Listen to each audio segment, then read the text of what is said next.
Hey, what's up? Earlier today, I watched the movie Wish Dragon, a movie that nobody has been really talking about, including the company that made it. Sony Pictures Animation has done absolutely zero marketing for this film, and I'm struggling to understand why. But at the same time, I don't feel like talking about it makes much sense, as that's the only thing people are talking about, is how the movie just came out of nowhere.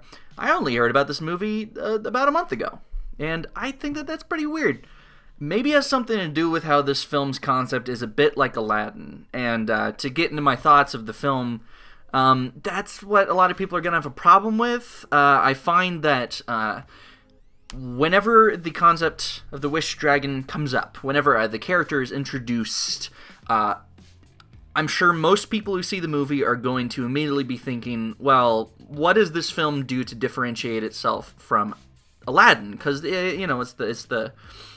it's the three wishes concept, Instead of a genie, in this case, it's a dragon. So, otherwise, same concept. You've seen the trope done millions of times. It's the same thing. Same general rules for what you can't wish for also apply. And so you're sitting there thinking, well, what's this going to do to be different than Aladdin? And then it goes into a similar plot point that Aladdin did, where our main character, Din, is pursuing a girl. It's not necessarily love, but it is the motivation for the character is a bit different. However, the plot point itself is roughly the same, including what feels to me like the same sort of aside before he goes into the rich place, the equivalent place to Jasmine's palace. But I'm getting that out of the way because, honestly, this film is pretty good, all things considered. And I think once you get past the similarities with the film Aladdin, the film really becomes its own. I especially really liked the character introduction to Din and Lena, the girl that he is trying to pursue. He makes it pretty clear that it's not supposed to be romantic, but there's things in the film where it's like, well, it could go either way. However, he's just pursuing this girl as a friend because they were separated whenever they were kids. She has grown up to become quite wealthy and rich. She has a lot of responsibilities, while he stays in the neighborhood that they lived in, and he stays there for his whole life, where he's got a bunch of responsibilities to try and support himself and his future. And even though these characters are in two completely different geographical locations, their lives and the worries that they have about themselves and the people around them are about the same. And I thought that was pretty interesting. The idea that, like, even whenever they're completely separate people, they still kind of have a connection to build off of, and thought that was done well. I thought that the character in this film, and I mean that generally, all characters, I really enjoyed everyone, including the villain, the main villain,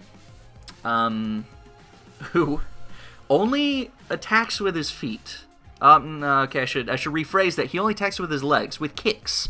He has his hands in his pocket almost the entire time he's on screen, and they do a subtle thing with that later in the film that I won't spoil, but he's a blast. Visually, this film is very enjoyable. The animation on not just Long, the dragon, but on everyone. And I bring that up because the villain, don't know his name, but the slender, bald guy who only kicks just every single time he's on screen, and how he moves, I'm not joking, his hands do not get out of his pocket, so whenever he's moving around, he's taking like big strides, and the animators have a lot of fun with it.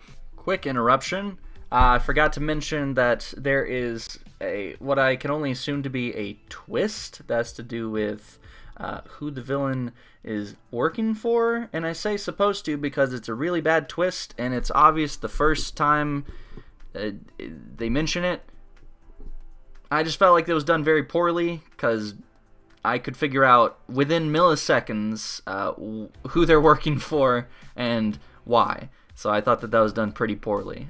So the supposed reason for that plot point, it's not a twist if you can tell immediately who it is. Like, the person shrouded in shadow, they're not shrouded in enough shadow for that to have been effective. So, sorry for the interruption. They also have a lot of fun with Din. For a reason, he ends up with kung fu powers, and they have a similar amount of fun with Din as they do that villain. So, I mean, yeah, this film was a treat. I also really like the environment, how they treat the 3D environment. It looks like you're looking at like a cell shaded sort of environment, but done right. Honestly, I'm a 2D animation guy, so I have no clue what I'm talking about. But I'll just skip the environment part. I don't know what I'm talking about. But hey, okay. How do I wrap this up? I find that this film has a strong beginning. Middle feels a little derivative, but it leads into something that feels like its own. All the characters go through their arcs like any story should have, and I enjoy this film quite a bit. As rambly as this video was, I don't know, I just want to express that I think this film is worthwhile, and I think the animation fans shouldn't skip out on this. And unfortunately, if you're here, then you probably already are interested in watching the film, or already have seen the film, so I don't know if this will do anything to spark conversation, but hey, if you saw the movie and you liked it, I guess do your part in trying to spread the word. That's partially what I'm doing by posting this video. And if you didn't like it, tell me why, because I think that this film could go either way for a lot of people. I've been calling this film like a 7 out of 10. Pretty good, not fantastic. It doesn't go as deep as, say, DreamWorks or Pixar at their best in terms of story or the depth of character. But I think that our lead is a very strong lead character, and I really enjoyed him all throughout the film. Yeah, I don't really have any big issues with many of the characters. Long whenever he's introduced maybe feels a bit one note for a while, but they do sprinkle in elements of intrigue that show that it does go a bit deeper than surface level for him, and eventually it does come to a head. And by the end of the film, I think that the story of our main character, the story of Long, and the story of Lena all come to a head and resolve very satisfyingly, in my opinion, at least. And I just left the film feeling like it was complete and like I had a good time. And that's really all that's important. I think Sony Pictures Animation focuses on charming, pleasing films, and this is another one of those. So yeah, in my opinion, it's a successful film, and I think animation fans should give it a watch. So like I said, I give it a 7 out of 10, but scores are just for fun. They're stupid. So if you don't like that score, cool, scores aren't important. Yeah, tell me what you thought of this movie in the comments. And if there's anything you've been watching recently or listening to, movie or music-wise, let me know. Let me know in the comments as well. I'd love to look at some new things and then talk about them here on this channel. But yeah, have a good rest of your day or evening, or I'll find you, and I'll make you have a good evening. So there.